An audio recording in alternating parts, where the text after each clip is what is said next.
Before reading the book Why We Sleep, I believed that sleep is non-productive activity that we naturally do, but I was wrong. Sleep is the single most productive thing that you can do during the day. In this video, I will explain the wonderful things that happen when you get enough sleep and the alarmingly bad things that happen when you don't, both for your brain and for your body. It is proven that men who routinely sleep just 4 to 5 hours a night have a level of testosterone that is that of someone 10 years their senior. An equivalent amount of impairments happen in female reproductive health as well. Now, let's look at the brain and the process of learning and memory. It was already scientifically confirmed that you need sleep after learning to hit the save button on those new memories so that you don't forget. But recently, it has been confirmed that you also need to sleep before learning in order to prepare your brain. When you sleep before learning, your brain becomes like a dry sponge, ready to soak up new information. And without sleep, the memory circuits of the brain become blocked, and you can't absorb new memories. To prove this hypothesis, the author took a group of individuals and divided them into two groups, a sleep group and a sleep deprivation group. The sleep group got a full 8 hours of sleep, but the deprivation group was kept awake under supervision.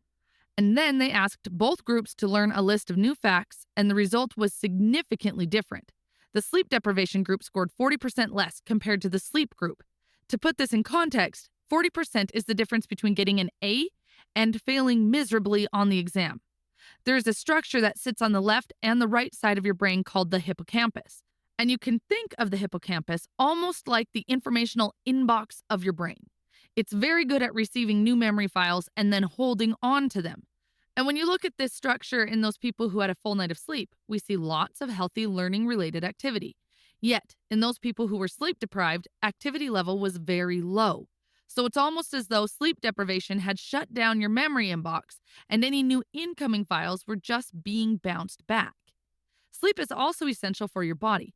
Let me tell you about sleep loss and your cardiovascular system, and you will see how even 1 hour lack of sleep makes a huge difference. There is a global experiment performed on 1.6 billion people across 70 countries twice a year, and it's called daylight saving time. Now, in the spring, when we lose 1 hour of sleep, we see a subsequent 24% increase in heart attacks that following day. In the autumn, when we gain an hour of sleep, we see a 21% reduction in heart attacks. Isn't that incredible?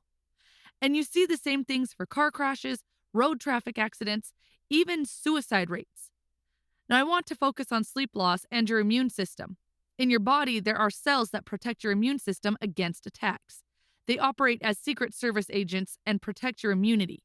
They are very good at identifying dangerous elements and eliminating them.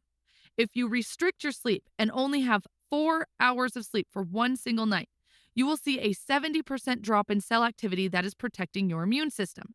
That's a concerning state of immune deficiency. There is a significant amount of links between short sleep duration and your risk for the development of numerous forms of cancer. In fact, the link between a lack of sleep and cancer is now so strong that the World Health Organization has classified any form of nighttime shift work as a probable carcinogen. You may have heard of that old saying, you can sleep when you're dead. Well, it is completely unwise advice. There's a simple truth. The shorter you sleep, the shorter your life. If increasing your risk for the development of cancer and Alzheimer's disease are not scary enough for you, then let's hear this one. Lack of sleep will even destroy your biological life itself, your DNA genetic code. In one study, they took a group of healthy adults and limited them to 6 hours of sleep a night for 1 week. And then they measured the change in their gene activity profile. And there were two critical findings. First, a sizable and significant 711 genes were distorted in their activity, caused by a lack of sleep. The second result was that about half of those genes were increased in their activity. The other half were decreased. Those genes that were switched off by a lack of sleep were genes associated with your immune system. In contrast, those genes that were increased were genes associated with the promotion of tumors, stress, and cardiovascular disease. There is simply no aspect of your wellness that can escape from sleep deprivation. It is like a broken water pipe in your home.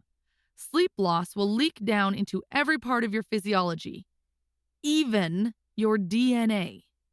At this point, you may be thinking, oh my goodness, how do I start to get better sleep? What are the tips for good sleep? I have two pieces of advice from the book. The first piece of advice is to keep it cool. Your body needs to drop its core temperature by about 1 degree Celsius to initiate sleep, and then to stay asleep. It's the reason you will always find it easier to fall asleep in a room that's too cold than too hot. So, aim for a bedroom temperature around 18 degrees Celsius. Having a hot bath before bed is also a great way to drop body temperature and sleep fast. You might also be wondering to know what to do if you go to bed but can't fall asleep. I'm sure you know that feeling of tossing around in your bed for an hour but not being able to fall asleep. So, if you're staying in bed awake for more than 20 minutes, you should get out of bed and go to a different room and do something different. The reason is that your brain will very quickly associate your bedroom with the place of wakefulness, and you need to break that association. To explain it differently, you'd never sit at a dinner table waiting to get hungry, so why would you lie in bed waiting to get sleepy? The second advice is regularity. Go to bed at the same time, wake up at the same time, no matter whether it's the weekday or the weekend. Regularity is king, and it will anchor your sleep and improve the quantity and the quality of that sleep. One more thing, never snooze. Snoozing is a very stressful event for your cardiovascular system. There's a strong spike in stress chemicals when you hear the alarm, and if you keep snoozing, that it impacts you in a very bad way. This might seem a very small impact, but can you imagine its effects if you keep snoozing every day, every week, every month, every year? It is good to use the alarm, but try to get up from the first time. Many of us snooze a lot because we go to bed late and don't get enough sleep. So why not put an alarm for going to bed, not just for waking up? For example, if you're going to bed at 11, you can put an alarm for 10:45 and use those 15 minutes to prepare for bed. Let's say you go to bed at 11 and wake up at 6 a.m. How would you know if this is enough for you and you had enough sleep? How would you know that you are not sleep deprived? The tricky thing about sleep deprivation is that when you are sleep deprived, you don't know that you are sleep deprived. Have you seen a drunk person who can't walk a straight line but keeps saying that he's not drunk? Well, sleep deprivation works in a similar way. Two signs to look for in order to know if you've had enough sleep or not. First, when you wake up in the morning, check if you can operate without coffee. Second, around 12 or 1 in the afternoon, check yourself to see if you need a nap or not. If you can continue without a nap or without being tired, then it's a sign that you had enough sleep. Sleep, unfortunately, is not an optional lifestyle luxury. Sleep is a non-negotiable biological necessity. It's your life support system. And the increase of sleep deprivation throughout industrialized nations is having a catastrophic impact on our health, our wellness, even the safety and the education of our children. It's a silent sleep loss epidemic, and it's fast becoming one of the greatest public health challenges that we face in the 21st century. It is now time for us to reclaim our right to a full night of sleep without embarrassment or that unfortunate stigma of laziness. Sleep does not operate as a bank. You can't accumulate a debt and then hope to pay it off at a later point in time. You can't work a lot during the week and recover from it by sleeping longer during weekends. The reason sleep deprivation has a catastrophic effect and our health deteriorates so quickly is because Mother Nature, throughout the course of evolution, has never had to face the challenge of this thing called sleep deprivation. So she's never developed a safety system against sleep deprivation. And that's why when you undersleep, things just sort of implode so quickly, both within the brain and the body. Humans are the only species that sleep deprive themselves. You can't see other species doing similar things. That is why our body and brain have no protection system against sleep deprivation, and you must prioritize sleep. There is no other way around. Finally, if you'd like to listen to this book or any other book, then I would strongly recommend using the Audible app. I don't usually promote products on the channel unless I use them personally or I'm sure that it is good. However, Audible really deserves to be promoted. Joining Audible is the single most valuable investment I have made. You can join the 30-day free trial and get one audiobook free. If you don't like it, you can cancel it easily. However, if you decide to continue, you will get 1 credit every month, which you can use to purchase any audiobook regardless of its price. Plus, as a member, you will get 30% discount on all your purchases. If If you don't like a book, you can always return it and get another one. Another great thing is that if you decide to cancel the membership, you will still have access to all your books. Please keep in mind that on Audible, books are in English, German, and several other languages. If you are learning English, then it can also be a great way to practice listening and at the same time, learn new things.